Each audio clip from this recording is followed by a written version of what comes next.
Bismillah, salatu wassalamu ala rasulillah wa ala alihi wa ashabihi wa mawalah, amma ba'd. Baik para santriwan dan santriwati yang dirahmati oleh Allah subhanahu wa ta'ala, kita beralih ke pembahasan sejarah Islam, ya, Daulah Abbasiyah. Nah, yang mana pekan lalu sudah Ustaz kasih link YouTube ceramah dari Dr. Ali Musri Semjan Putra tentang bagaimana awal mula berdirinya Abbasiyah. Nah, di sini Ustaz akan membahas, mungkin agak mengulangi sedikit apa yang disampaikan oleh Dr. Ali Musri, tapi dengan ringkas dan tambahan di materi berikutnya. Nah,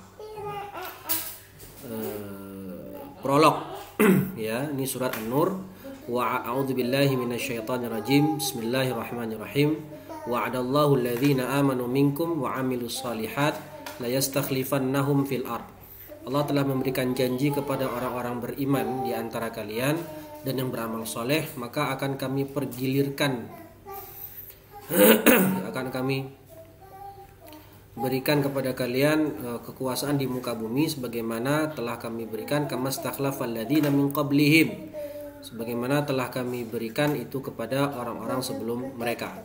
Waliyumakkinanna lahum dinahum, ya, untuk meneguhkan bagi mereka agama mereka, alladzi irtada lahum wa liyubaddilannahum min ba'di khaufihim, ya, dan akan menggantikan bagi mereka apa yang sebelumnya itu setelah ketakutan mereka menjadi keamanan. Yang awalnya takut sekarang menjadi aman.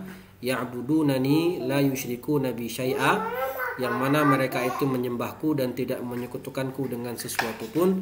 Wa man kafara ba'da dzalika fa ulaika humul fasiqun, barang siapa yang kafir setelah itu maka mereka orang-orang yang fasik.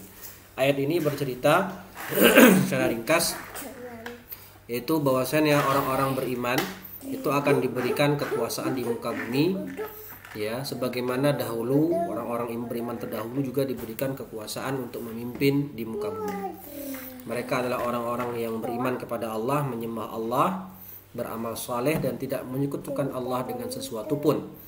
Allah berikan kepada mereka kemakmuran, yang awalnya mereka dalam ketakutan diberikan rasa aman dan seterusnya. Nah, ini sebagaimana yang terjadi dengan Bani Umayyah.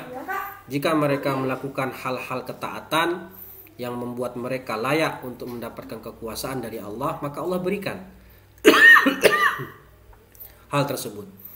Tapi ketika mereka mulai menyimpang dari Allah, menyimpang dari syariat, melakukan berbagai macam kemungkaran-kemungkaran, bahkan mungkin sampai ke derajat kesyirikan, maka mereka tidak layak untuk mendapatkan karunia Allah yang amat agung ini, sehingga Allah berikan kekuasaan tersebut dari tangan mereka yang awalnya berada di tangan mereka. Allah berikan kepada Bani Abbasiyah, yang mana mereka yang akan menggantikan Bani Umayyah yang telah jauh dari syariat, digantikan dengan Bani Abbasiyah atau golongan yang lain, yang mana mereka akan memakmurkan bumi dengan syariat Allah. Begitulah seterusnya sunnatullah. Selama mereka memenuhi syarat untuk diberikan kekuasaan oleh Allah di muka bumi, maka Allah berikan sesuai keinginan Allah, sesuai kehendak Allah. Tapi jika mereka telah melakukan berbagai penyimpangan, cinta dunia, cinta harta, takut mati, jauh dari jihad, jauh dari syariat, berfoya-foya, menzalimi rakyat, maka saat itu Allah berhak juga untuk mengambil kekuasaan dari mereka dan diberikan kepada yang lain. Sebagaimana nanti setelah Abbasiyah jatuh, muncul dinasti Turki Utsmani, muncul Seljuk, muncul Ayyubiyah, ya, muncul apa lagi? Jadi Mesir itu apa namanya? Mamluk. Jadi begitulah seterusnya. Nah, ini peta kekuasaan Bani Abbasiyah. Sebagaimana yang telah Ustaz sebutkan, daulah Islam yang mempunyai wilayah terluas dalam sejarah adalah daulah Bani Umayyah. Meskipun daulah mereka hanya bertahan 90 tahun di periode pertama, tapi kekuasaan Bani Umayyah saat itu mencapai 11 juta kilometer persegi. yang membentang dari Asia, kemudian masuk ke Jazirah Arab dan sampai ke Afrika Utara, bahkan masuk ke Andalusia. Nah, inilah wilayah kekuasaan Bani Abbasiyah, dan ibu kotanya awalnya berpusat di mana, nanti jelaskan ya. Tapi ibu kota Baghdad yang masyhur, ibu kota Abbasiyah yang masyhur adalah Baghdad, yang mana kota itu dibangun pada masa Khalifah Abbasiyah yang kedua yang bernama Abu Ja'far Al-Mansur rahimahullahu taala. Nah, ini ya wilayah Jazirah wilayah Bani Abbasiyah. Nah, kemudian Bani Umayyah itu jumlah khalifah yang berkuasa pada masanya hanya berjumlah 14 khalifah. Karena Bani Umayyah berakhir di usia 90 tahun. Dimulai dari tahun berapa? Tahun 661 Masehi sampai tahun 750 Masehi. Nah, dan Bani Abbasiyah usianya cukup panjang, 500 tahun lamanya. Ya, 500 tahun lamanya, dan diperintah sebanyak 37 khalifah. Ya, 37 khalifah. Dimulai dari tahun 750 Masehi dan berakhir pada tahun 1258 Masehi. Ya, di tangan siapa? Di tangan Mongol. Nanti sebenarnya ada muncul lagi sisa-sisa Bani Abbasiyah, dan itu adalah di dalam dinasti Mamluk. Ya, dinasti Mamluk itu ada sisa-sisa kekuasaan Bani Abbasiyah. Jadi Abbasiyah periode kedua, tapi itu bernama dinasti Mamluk yang berada di Mesir. Ya, ada 37 khalifah yang terkenal diantaranya tentu pendirinya Abul Abbas Abdullah bin Muhammad As-Saffah, kemudian ada Abu Ja'far Al-Mansur, kemudian ada Harun Ar-Rasyid, ada Al-Mu'tasim Billah, ya, Abu Ishaq Al-Mu'tasim Billah, ada Al-Ma'mun, ya, ada Al-Mutawakkil, kemudian ada siapa lagi? Ini yang terakhir tentu saja Abu Abdullah Al-Musta'sim, ya. Bedakan antara Mu'tasim dengan Musta'sim. Kalau Al-Mu'tasim Billah itu yang ke-8. Tapi kalau Al-Musta'sim itu yang terakhir. Abbasiyah periodenya terbagi menjadi 5 menurut para sejarawan, dan berbeda-beda. Ya, ada yang mengatakan terbagi menjadi 4 periode, ada 5 periode. Ala kulli hal kita ambil yang menjadi 5 periode. Yang pertama periode awal berdiri sampai meninggalnya Khalifah Al-Wasiq. Ya. Para sejarawan mengatakan periode ini adalah periode yang mana Abbasiyah belum dimasuki oleh pengaruh apapun. Jadi murni. Ya, Daulah Abbasiyah itu murni saat itu, murni pengaruh dari khalifah sendiri. Tidak terpengaruh oleh suku manapun, tidak terpengaruh oleh bangsa manapun. Nah, mulailah di periode kedua Khalifah Al-Mutawakkil sampai berdirinya Daulah Buwaih di Baghdad. Nah, ini namanya pengaruh Turki pertama. Ya, pengaruh Turki pertama.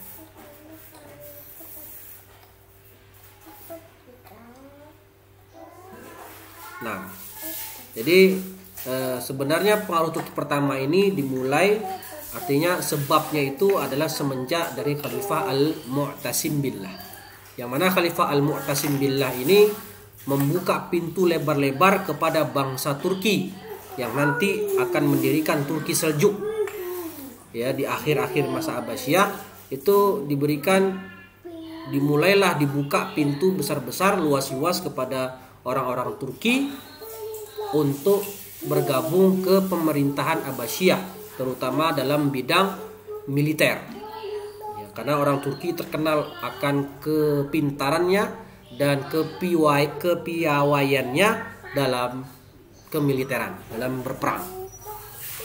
Nah, ini pengaruh Turki. Pertama, berdirinya Daulah Buwaih. Ini Buwaih ini Syiah ya. Berdirinya Daulah Buwaih di Baghdad. Mulai ada Syiah di sana. Kemudian yang ketiga, periode pertiga mulai berdirinya Daulah Buwaih sampai masuknya kaum Seljuk di Baghdad. Ini pengaruh Persia kedua. Nah, pengaruh Persia kedua. Baik. Dikatakan, ada yang mengatakan pengaruh Persia pertama itu dimulai sejak masa Khalifah Al-Ma'mun. Ya, di masa Al-Ma'mun di masa Al-Ma'mun, Khalifah yang ketujuh. Ya, anak dari Harun Ar-Rasyid. Ya, anak dari Ar-Rasyid.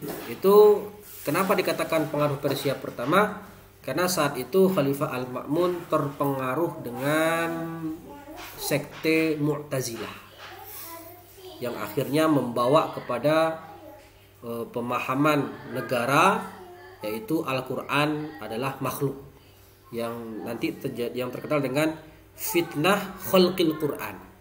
Fitnah Al-Quran itu dikatakan sebagai makhluk, padahal Al-Quran adalah kalamullah, bukan makhluk. Dan itu di periode Al-Ma'mun, dan berakhir nanti sampai berakhirnya itu fitnah khalqul Quran itu berakhir di masa Khalifah Al-Wathiq, Al-Mutawakkil, berakhir di pada Khalifah Al-Mutawakkil. Oke. Yang kemudian masuk ke periode keempat, ini adalah masuknya orang-orang Seljuk. Nah, ini Turki semakin kuat, orang-orang Seljuk semakin berkuasa, artinya semakin mempunyai pengaruh kuat dalam pemerintahan Bani Abbasiyah, akan tetapi mereka tetap loyal sama Abbasiyah. Nah, ini bedanya dengan Syiah. Orang Syiah itu ingin merongrong Abbasiyah dari dalam, ingin menjatuhkan Abbasiyah.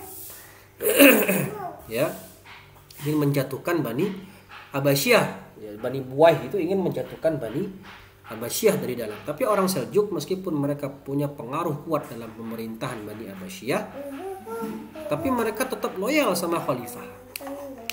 Ya, justru mereka ingin semakin memperkuat Bani Abbasiyah. Bahkan sejarawan mengatakan kalaulah bukan, tentu atas izin Allah tentunya, kalaulah bukan karena jasa orang-orang Turki Seljuk, Abbasiyah akan runtuh 200 tahun lebih awal daripada faktanya. Kan Abbasiyah usianya 500 tahun. Kalau bukan karena jasa Turki Seljuk menghabisi orang-orang Syiah, orang-orang Buwaih, orang-orang Persia, pengaruh Persia di dalamnya, tentu Abbasiyah akan runtuh hanya berusia 300 tahun saja.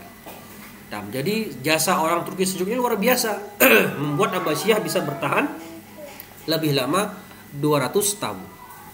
Kemudian periode yang kelima, khalifah bebas dari pengaruh dinasti lain, jatuhnya Baghdad ke tangan bangsa Tartar di bawah pimpinan Hulagu Khan. Nah, ini di periode-periode akhir itu sudah bebas dari pengaruh apapun, akan tetapi ya Abbasiyah sudah mulai lemah, khalifah-khalifahnya tidak lagi secakap pendahulunya dan mereka sudah banyak melakukan kezaliman, cinta harta dan seterusnya, dan juga di sana ada pengkhianatan dari orang-orang Syiah, karena ada nanti di akhir khalifah terakhir itu mengangkat penasehatnya dari kalangan Syiah yang dia tentu sangat membenci Ahlus Sunnah, dan dia bekerja sama dengan orang Tartar, orang Mongol untuk mudah memasuki Baghdad.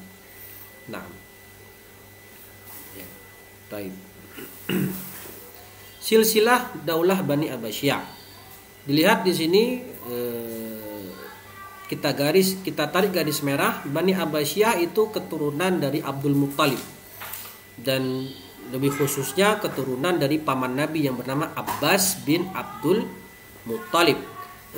Nanti Abbas ini punya anak namanya Abdullah, punya anak Ali, ya, Ali punya anak dua, Abdullah dan Muhammad, dan dari Muhammad bin Ali bin Abdullah bin Al-Abbas, ya, ini nanti lahir 3 orang, diantaranya itu Abu Ja'far Al-Mansur, Ibrahim, dan Abdullah. Inilah Abdullah artinya Abul Abbas As-Saffah, pendiri ya yang dikenal sebagai pendiri dinasti Abbasiyah. Nah, ini secara ringkas ya silsilah dari Daulah Bani Abbasiyah yang tentu berbeda sebelumnya dengan dinasti Bani Umayyah yang berasal dari Bani Umayyah atau dari 2 keturunan Abul As dan dari keturunan Harb. Ya, dari keturunan Harb. Dari Harb khalifahnya ada 3, Muawiyah, Yazid, dan Muawiyah 2. Setelah itu sisanya keturunan Abul As. Ya, Abul As yaitu siapa? Siapa nama khalifah setelah Yazid, setelah Muawiyah itu? Marwan bin Al-Hakam. Nah, ini kan keturunan Abul As dan seterusnya sampai yang terakhir. Taib. Awal mula berdirinya Bani Abbasiyah, yaitu ide merebut kekhalifahan muncul Ali bin Abdullah bin Al-Abbas karena bisikan dari Abu Hashim bin Muhammad bin Ali bin Abi Thalib. Ya, ini sudah ada muncul keinginan untuk merebut kekhalifahan dari Bani Umayyah. Sudah ada sejak tahun 100 Hijriah. Ya, sudah ada sejak tahun 100-an Hijriah.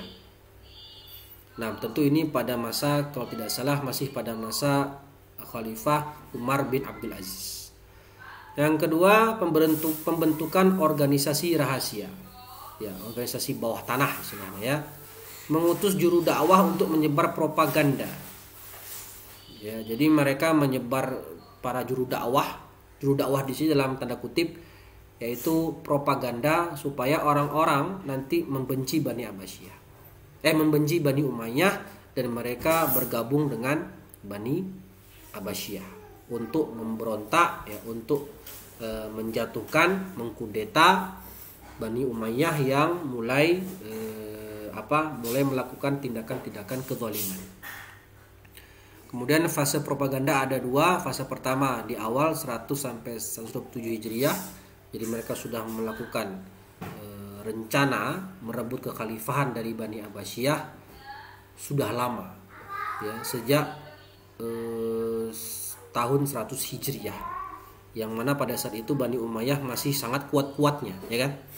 Masih sangat kuat-kuatnya. Kemudian fase kedua barulah di tahun 127 sampai 132 dan inilah mereka akhirnya berhasil merebut kekhalifahan, kekuasaan dari tangan Bani Umayyah dengan tewasnya khalifah yang terakhir yaitu Marwan bin Muhammad di perang Azab. Ya. Faktor yang melatar belakangi berdirinya adalah Abbasiyah. Tentu pertama hak istimewa bangsa Arab di atas yang lain. Ya, karena memang ya kekhalifahan itu haknya Quraisy. Ya, haknya Quraisy. Yang kedua, pemerintahan yang zalim ini sudah jelas. Di akhir-akhir Bani Umayyah itu khalifah sudah mulai berbuat zalim. Ya, bahkan lebih mengutamakan orang Arab. Ya, lebih mengutamakan ini tadi ya, maksudnya nomor 1 mengutamakan orang-orang Arab daripada orang-orang non-Arab. Yang ini membuat kecemburuan orang-orang non-Arab padahal mereka sama-sama muslim. Dalam Islam kan tidak dibedakan. Selama dia muslim tidak boleh pilih kasih antara orang Arab atau non-Arab. Tidak boleh. Selama mereka sama-sama beriman, itu haknya di mata Islam sama. Yang dibedakan hanyalah ketakwaan. Nah, inilah adilnya Islam. Tapi hal itu tidak dilakukan oleh Bani Umayyah. Ya, karena mereka lebih mengutamakan orang-orang Arab. Jadi kalau orang-orang Arab pegawainya digaji lebih tinggi daripada pegawai yang non-Arab. Ini membuat kecemburuan yang mengakibatkan mereka mudah menerima dakwah atau propaganda dari Bani Abbasiyah. Kezaliman yang merajalela, bahkan kemaksiatan juga merajalela, ya, mengembalikan kekuasaan kepada Bani Hashim. Ya, jadi mereka ingin mengembalikan kekuasaan dari awalnya Bani Umayyah ke tangan Bani Hashim, karena mereka mengaku sebagai zuriat Nabi, ya, atau ahlu baitnya Nabi Shallallahu Alaihi Wasallam karena sama-sama dari keturunan Bani Hashim. Sekte pendorong pergerakan Bani Abbasiyah. Yang pertama, kelompok non-muslim, Mawali, yang memprotes kedudukan mereka sebagai warga kelas 2 di bawah muslim Arab. Yang kedua, kelompok Khawarij dan Syiah, menganggap Bani Umayyah sebagai perampas pemerintahan. Ya, ini ikut membantu Bani Abbasiyah. Tapi nanti ketika Abbasiyah berkuasa, kelompok ini juga akan dibinasakan oleh Bani Abbasiyah. Jadi ceritanya mereka hanya sebagai alat saja. Ya, karena mereka tentu kelompok sesat. Yang ketiga, sedangkan Abbasiyah itu Sunni. Kelompok Arab di Mekah, Madinah dan Irak yang merasa sakit hati atas status istimewa penduduk Suriah. Ya, karena tentu saja orang-orang Suriah kan adalah ibu kotanya dekat dengan dengan Damaskus, ya, dengan Damaskus, ya, penduduk Syam, tentu lebih diistimewakan. Yang keempat, kelompok muslim yang soleh baik Arab maupun non-Arab yang memandang keluarga Bani Umayyah telah bergaya hidup mewah dan jauh dari gaya hidup Islam. Ini faktor utama. Ya, inilah faktor utama yang membuat Bani Umayyah itu mulai tidak dipercaya oleh rakyatnya. Bani Abbasiyah dipimpin Ali bin Abdullah bin Abbas melakukan propaganda yang mereka sebut sebagai usaha dakwah. Gerakan ini dimulai ketika Umar bin Abdul Aziz berkuasa. Ya, dimulai sejak masa Umar bin Abdul Aziz.